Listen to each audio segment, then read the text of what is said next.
मैं रामदास आठवले सत्यनिष्ठा से प्रतिज्ञा करता हूं कि मैं विधि द्वारा स्थापित भारत के संविधान के प्रति सच्ची श्रद्धा और निष्ठा रखूंगा।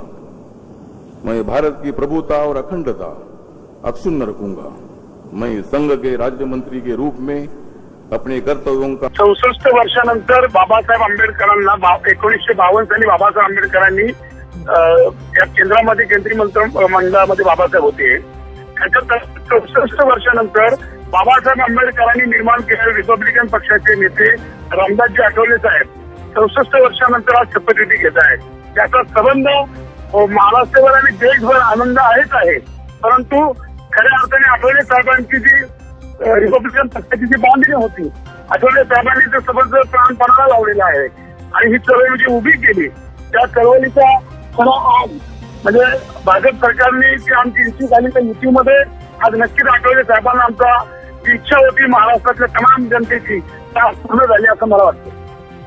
आपण त्याचे आज साक्षीदार झाले। आपण आपल्यासोबत आपल्या पक्षाचे वेगवेगळे कार्यकर्ते आहेत, कसं काय वाटतं सर्व कार्यकर्त्यांना आपल्याला?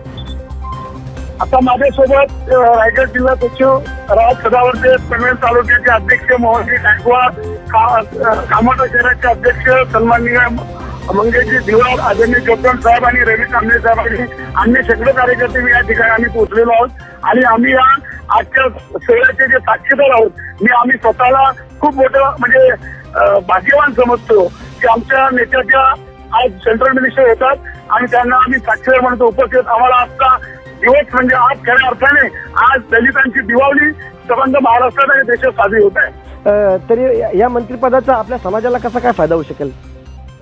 या मंत्रिपदाचा पूर्ण देशभरातील एक फक्त केवळ बहुतेक दलित समाजालाच नसून तर शेकडो समाजाला भारतीयांना याचा फायदा होणार आहे की रामदासजी आठवले हे अत्यंत कार्यक्षम नेते असल्यामुळे याचा फायदा संबंध भारतीय दलितांना भारतातल्या लोकांना होईल, पुन्हा एका जातीला होणार नाही।